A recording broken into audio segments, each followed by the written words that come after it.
Mobile online అమ్మకాలు తమ ఉపాధిని దెబ్బతీస్తున్నాయంటూ విశాఖలో మొబైల్ షాప్ యజమానులు బంద్ పాటించారు. దీంతో షోరూంలు మూతపడ్డాయి. ఉద్యోగులు, యాజమాన్యాలు మొబైల్ కంపెనీల తీరుపై ఆరోపణలు చేశారు. మొబైల్ షాప్ యజమానులు బంద్ పై పూర్తి సమాచారం మా ప్రతినిధి రామచంద్ర అందిస్తారు. మొబైల్ ఆన్లైన్ అమ్మకాలకు వ్యతిరేకంగా ఇప్పుడు రాష్ట్ర వ్యాప్తంగా ఆందోళనలు సాగుతున్నాయి. ఆ క్రమంలో విశాఖలో కూడా మొబైల్ దుకాణాలన్నీ కూడా మూసివేసి నిరసన వ్యక్తం చేస్తున్నారు. పెద్ద ఎత్తున ఇక్కడ ఉద్యోగులు అలాగే యాజమాన్యాలు కూడా ర్యాలీ నిర్వహిస్తున్న పరిస్థితి ఉంది. ఈ దశలో ఎక్కువగా మొబైల్ దుకాణాలు ఉన్న డాబా గార్డెన్స్ లో ఉన్నాం. ఇక్కడ ఉద్యోగులు అలాగే యాజమాన్యాలు కూడా ఉన్నాయి.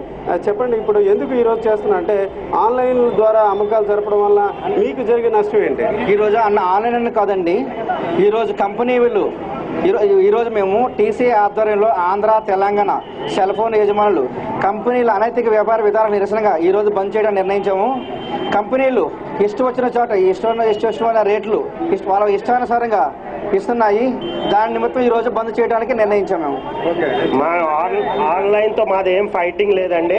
ఆన్లైన్ వాళ్ళ బిజినెస్ వాళ్ళు చేసుకోవచ్చు. దాని గురించి మాకేం ఫైటింగ్ లేదు. మాది ఓన్లీ అగెనెస్ట్ కంపెనీ అండి. ఎందుకంటే కంపెనీ వాళ్ళు ఏంటంటే వాళ్ళకో ప్రైజ్ ఇస్తున్నారు, మాకో ప్రైజ్ ఇస్తున్నారు. అది కాక కొన్ని ఎక్స్క్లూజివ్ మోడల్ అని ఎంఆర్పీకి అమ్ముతున్నారు. శాంసంగ్, హెచ్టీసీ వేరే మోడల్ మీద హ్యూజ్ డిస్కౌంట్ ఉన్నప్పుడు ఎందుకు ఇది ఎక్స్క్లూజివ్ మోడల్ మీద ఏ డిస్కౌంట్ లేకుండా ఎంఆర్పీకి ఆన్లైన్ వాళ్ళు అమ్ముతున్నారు. అది మార్కెట్లో వస్తే అది కూడా కస్టమర్ కి హ్యూజ్ డిస్కౌంట్ గా దొరుకుతుందని మా ఐడియా.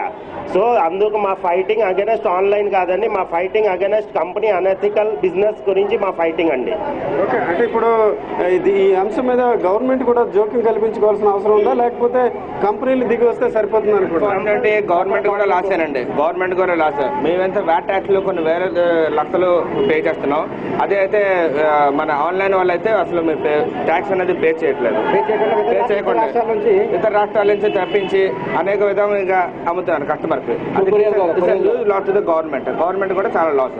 మా జనరల్ ట్రేడ్లు అయితే వాళ్ళకి నచ్చిన విధంగా మొబైల్స్ అనేది లైవ్ డెమో చూసుకుని వాళ్ళు ప్రైస్ కూడా వెరిఫై చేసుకుని మా దగ్గర సర్వీస్ కూడా అంతా బాగుంటుంది. వాళ్ళ ఇష్టం వచ్చిన ప్రైస్ కి వాళ్ళు ఎక్కడైనా వాళ్ళు కొనుక్కోవచ్చు.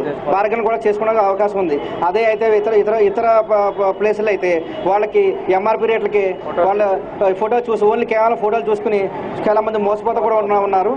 అది జెన్యున్ ప్రోడక్ట్ కూడా రావట్లేదు. సో అదే మా జనరల్ ట్రేడ్లో అయితే వాళ్ళకి లైవ్ డెమోస్ దగ్గర నుంచి ప్రోడక్ట్ కోసం నాలెడ్జ్ కూడా అంతా కూడా మేము ఎక్స్ప్లెయిన్ చేయడం జరుగుతుంది. వాళ్ళకి బార్గెన్ చేసుకోవడానికి కూడా అవకాశం ఉంది. అవి వేరే వాళ్ళ కంపెనీ వాళ్ళు సపోర్ట్ చేసే కొన్ని స్పెషల్ మోడల్స్ అని చెప్పేసి వాళ్ళు ఇస్తారు. మా స్పెషల్ మోడల్స్ వల్ల వాళ్ళు ఎంఆర్పీ రేట్లకి వాళ్ళు అమ్మడం జరుగుతుంది. ఆ విధంగా కూడా కస్టమర్లు నష్టపోతున్నారు.